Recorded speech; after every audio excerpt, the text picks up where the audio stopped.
Now, about 6 million more pupils are expected back at school on 6 July. This as government continues to open up learning and the industries, of course, industry to help the economy amid the coronavirus pandemic. However, parents are concerned about the safety of their children as COVID-19 cases rise. The Department of Basic Education says they're doing what they can to ensure measures are taken to keep pupils safe from the virus. ENC's Tseho Muahi is following that story for us and joins me from Pretoria. Good morning, Tseho. Good to see you. So the Department of Basic Education says they are ready for more learners, but what do teachers' unions have to say about that?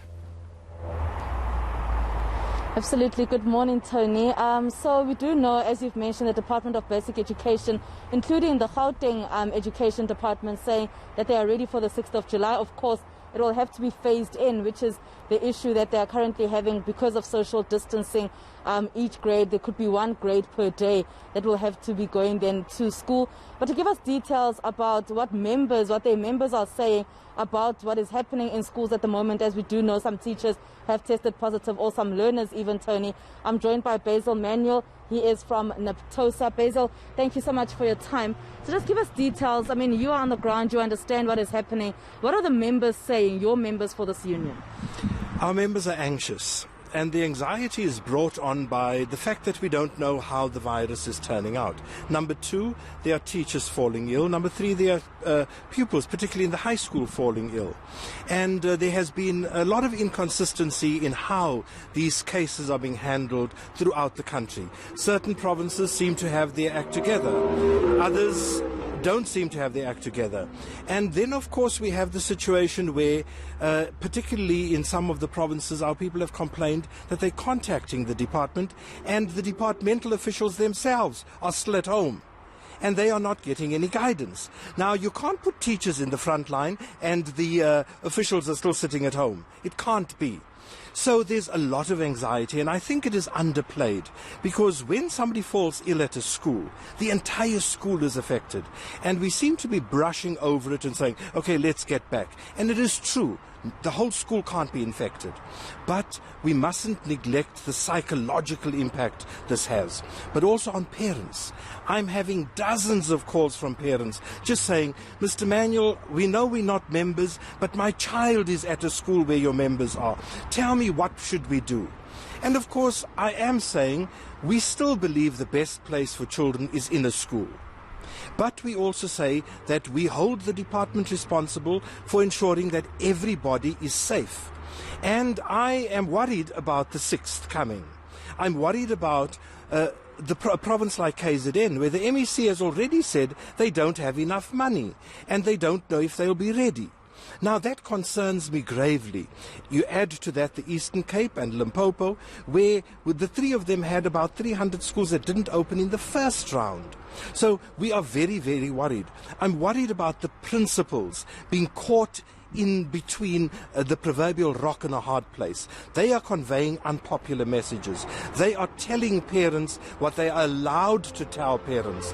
And parents are holding them responsible for not giving the full story, whilst they are limited in what they can say. And we must remember that this is a difficult situation.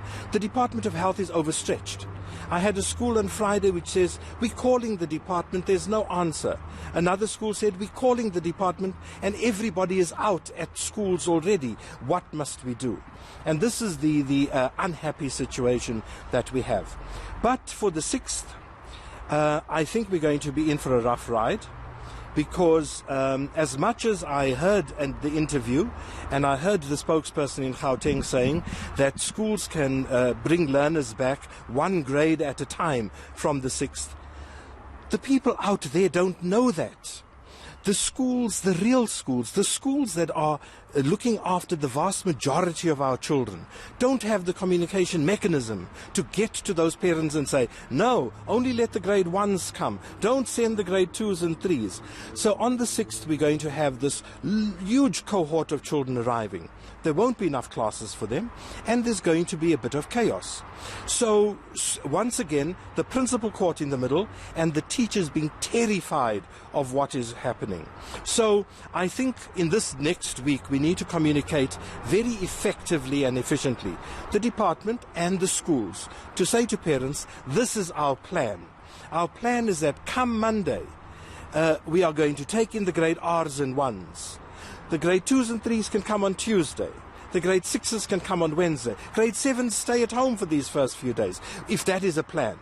And every school will be different. Some schools are small enough for everybody to come.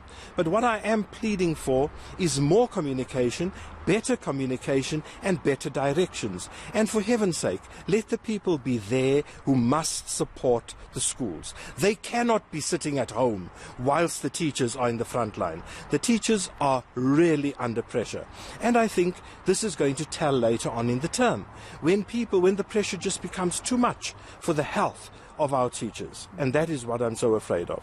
Basil, just quickly, we have gotten a few confirmations of teachers actually testing positive for COVID-19. With the members that are part of NAPTOSA, do they feel that there's enough communication either from the school's perspective or even from the Department of Health and Education? It's a mixed bag. We've had, just yesterday, 2 of our members passed away in the Western Cape. COVID-19 positive. That's a tragedy. Those schools are devastated. To say to those schools, okay, the people weren't there, they've been off for a few days, so there's nothing wrong, let's carry on as normal. That is part of the problem. We are not looking after the psychological impact of this. Our teachers don't feel there's enough communication. Our teachers definitely feel that the department is not doing enough and that the schools are being limited with what they can do. And as I said before, the tragedy is our principals are in the front line because now they've got to convey these messages. The teachers are blaming them, the children are blaming them, the parents are blaming them, and quite honestly, they're doing the best that they can in a very difficult situation. I believe we can do much better with communication in every provincial department as well as from schools because our parents are anxious. I have so many parents saying, I just want to keep my child at home. But I can't because there's nobody to look after my child. So we're sending our children to school to be looked after more than for their education. And then as a shout out to our principals, you are doing exceedingly well under really difficult conditions. And to our teachers, we are saying, hang in there. It is still the best place for the children to be. But we are saying not at all costs. Come the 6th.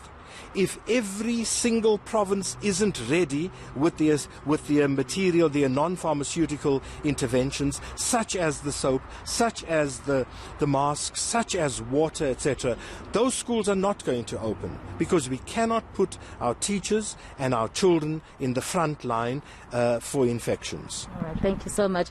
Basil Manuel from NAPTOSA, just giving us details about where they stand. Teachers seemingly very anxious about the 6th of July when the next cohort of learners are expected.